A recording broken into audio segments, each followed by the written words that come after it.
When people break up, it's really hard, especially if the person is young. Why? Because the relationship feels like their whole future. They know there are other people out there, but it still feels like their whole world is falling apart. The brain has to accept that the person is gone in time and space. This is even harder today because of social media. People can still see what their ex is doing. They can hear from them or see their photos. In the past, like when I was younger, you could just stop calling or focus on something else. Now, social media keeps reminding us that the person is still around. So love and the loss of love feel very close to grief, like when someone dies. It's that deep emotional pain. That's why it's so hard not to text or call someone you miss and still care about. I read a study last week. The researchers asked people to rate how much emotional and physical pain they felt after a breakup. The results showed that women often feel more pain, both emotional and physical, right after a breakup. But over time, women usually heal better. Men, on the other hand, often don't fully heal. I thought that was interesting. I didn't completely understand it, but it felt true based on what I've seen in life. This could be because of different things. I'm generalizing here, but how comfortable someone is with feeling their emotions, whether they're male or female, can really affect how fast they get through grief. It's the same with trauma. The more a person is ready to feel all the sadness and pain from a trauma, the faster they can recover. I'm quoting some ideas here from Paul Connie. People use different ways to avoid these painful feelings. They distract themselves. They get angry. They avoid certain situations. After a breakup, people may drink alcohol or start dating a lot just to avoid feeling the sadness. But these things don't work. They just delay healing. That emotional map of love and closeness in the brain needs to change. And the only way to do that is for the brain to truly accept that the person is no longer available.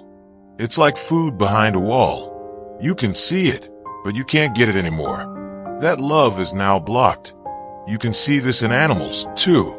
In studies that are really hard to watch, animals will keep trying to get to something they want, even hurting themselves trying to get past a barrier. People do this emotionally after a breakup. They keep talking about the breakup with friends over and over again. That's another way of trying to hold on. They think things like, "What did I do wrong?" Some of this thinking is healthy, but too much isn't. Why do some people handle breakups better?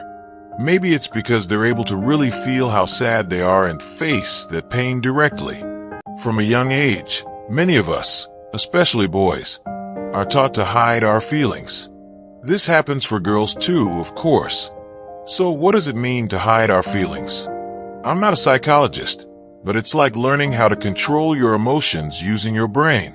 For example, maybe you don't want to speak in public or jump off the high diving board, but you do it anyway. You force yourself. That's called top-down control. Grief is a deep emotional state. It feels very bad. Your heart races. Your body is very alert, but in a sad way. We learn to hide it. We slow our heart rate, go to work, and try to act normal. Instead of crying hard into a pillow, we try to just keep going. Some people are better at doing this. Steve Jobs, the late Apple co-founder, used to go into the hills near Stanford University and scream. He believed in releasing those emotions. He even owned land back there. He thought letting out those deep feelings would make him a happier person. Still, he also shouted at people at work. So maybe he didn't let everything out in a healthy way. The more we can accept and feel our emotions, the better. We have to feel them in a safe way, without hurting ourselves or others. The more we avoid feelings or push them down, the worse it gets. I've done that. I've taken my sadness or anger and just worked harder. I focused on work 10 times more. That helped me stay focused and get things done. But it gave me a false feeling that I was healing. I got praise and success from working hard, but inside, I hadn't healed. I didn't let my brain adjust to the fact that the person was gone. I didn't reset that emotional map. Then, years later, I found myself feeling tired or stuck. Something still felt wrong. That's because I never truly dealt with the loss.